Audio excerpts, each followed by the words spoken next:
Shalom. Selamat pagi buat anak-anak Bapak yang terkasih, kelas 10 MIPA dan IPS yang baik.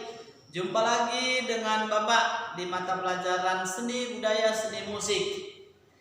Nah, anak-anak Bapak yang baik, kita lanjutkan materi kita masih seputar musik tradisi Nusantara. Minggu lalu kita sudah berbicara tentang pengertian dari musik tradisi dan juga apa sih yang menjadi ciri-ciri dari musik tradisi Nusantara tersebut. Nah, pagi ini kita akan melanjutkan materi yaitu tentang fungsi-fungsi dari musik tradisi Nusantara. Fungsi-fungsi musik tradisi Nusantara. Bapak sudah memaparkan di papan tulis ini. Fungsi-fungsi dari musik tradisi Nusantara itu Bapak paparkan ada 6 fungsi, ya. Boleh sih kamu tambahin nanti kalau ada dapat lagi fungsi yang lain boleh saja ditambahin. Tapi Bapak memaparkan 6 saja di sini. Baik, apa sih yang menjadi fungsi dari musik tradisi Nusantara itu? Nah, anak-anak Bapak yang baik, dengarkanlah penjelasan Bapak. Fungsi pertama adalah sebagai sarana upacara ritual. Sebagai sarana upacara ritual. Jadi musik itu dipakai fungsinya untuk upacara ritual, upacara adat istiadat pada masyarakatnya, ya. Nah, musik itu berkaitan erat dengan upacara adat masyarakatnya seperti upacara kelahiran, perkawinan, kematian, dan ungkapan syukur. Ya kan? Nah, contohnya orang Batak. Kalau ada kematian, pasti kita ada upacara adatnya dan memakai gondang, kan? Nah, di zaman modern ini memang gondangnya sudah dipakai dengan alat musik modern seperti keyboard, ya. Sebenarnya kalau mau berbicara aslinya, ya sebenarnya itu hanya menggunakan perangkat gondang saja, ya kan. Lihat upacara kematian, ya kan, perkawinan juga. Nah, ada musiknya kan, tortor, ya kan. Itulah contohnya. Nah, fungsi kedua, ya nak ya, fungsi musik tradisi kedua itu adalah sebagai sarana hiburan. Nah, jadi musik tradisi dipakai untuk menghilangkan kejenuhan dan rasa lelah akibat bekerja seharian di ladang atau di sawah dan atau di laut, contohnya. Jadi setelah masyarakatnya capek bekerja seharian, maka mereka menghilangkan rasa jenuhnya dengan bermain-main musik. Nah, kadang juga masih di ladang mereka bermain-main musik, ya kan? Bermain musik melepas lelah sejenak, ya kan? Atau juga anak-anak gembala sering kita tengok kan, yang menghilangkan rasa kesunyiannya, dia membawa seruling, duduk di atas punggung kerbau atau lembu. Nah, dia menghibur diri dengan musik itu. Nah, itulah fungsi yang kedua. Fungsi yang ketiga itu adalah sebagai sarana ekspresi diri. Jadi para seniman musik mengungkapkan perasaannya, pikirannya, gagasan mereka tentang cita-citanya, cintanya, masyarakatnya, kepercayaannya, dan dunianya melalui musik.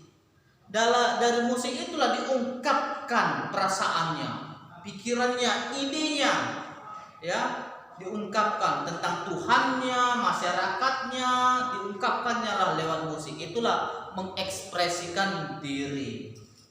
Yang keempat itu sebagai sarana komunikasi. Kalau komunikasi ya seperti inilah. ya kan, menyampaikan komunikasi. Nah, musik tradisi juga berfungsi sebagai sarana menyampaikan berita, ya kan, komunikasi, ya. Di daerah-daerah tertentu di Indonesia ada bunyi-bunyian itu memiliki pola ritme tertentu yang memberi tanda, menandakan sesuatu bagi masyarakatnya. Contohnya kentongan, dung dung dung dung dung dung dung dung. Nah di beberapa daerah kalau ada dung dung dung dung dung dung dung, nah itu pola-polanya itu, ritmenya itu punya arti sesuatu. Contohnya kalau kebakaran nggak perlu lagi teriak, hanya dibikin aja,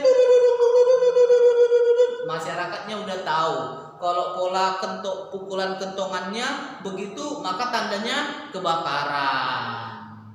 Kalau situasi aman-aman, pola ketukan kentongannya beda lagi, tung tung tung tung. Contohnya seperti itu. Jadi aman-aman, ya. Jadi pola-pola irama musik tradisi ini juga ada menandakan sesuatu, mengkomunikasikan sesuatu. Yang kelima, nakku, sebagai sarana permainan. Nah, musik-musik tradisi ini atau lagu-lagu tradisi ada tercipta, ya, ada lagu-lagu tertentu diciptakan yang dipakai khusus dalam dunia permainan anak-anak, ya. Musik-musik atau lagu-lagu ini hanya dipakai dalam dunia permainan anak-anak.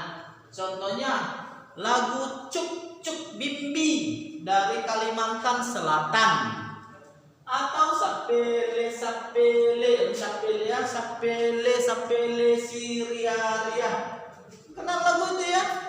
Nah, itu dari orang Batak, ya, Bapak pikir Sumatera Utara.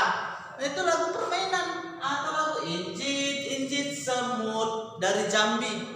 Nah, itu khusus diciptakan hanya untuk dunia permainan anak-anak, ya kan? Nah, dan yang keenam, sebagai sarana pengiring tarian.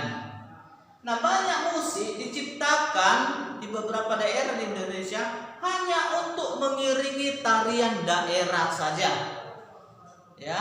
Contohnya tari kecak dari Bali, tari saman dari Aceh, atau tari tortor dari Sumatera Utara, orang Batak, ya, tortor. Nah, musiknya itu diciptakan hanya untuk manortor saja, contohnya. Nah, baik anak-anak Bapak yang terkasih, nah sampai di sinilah dulu materi kita yang berbicara tentang fungsi-fungsi musik tradisi Nusantara.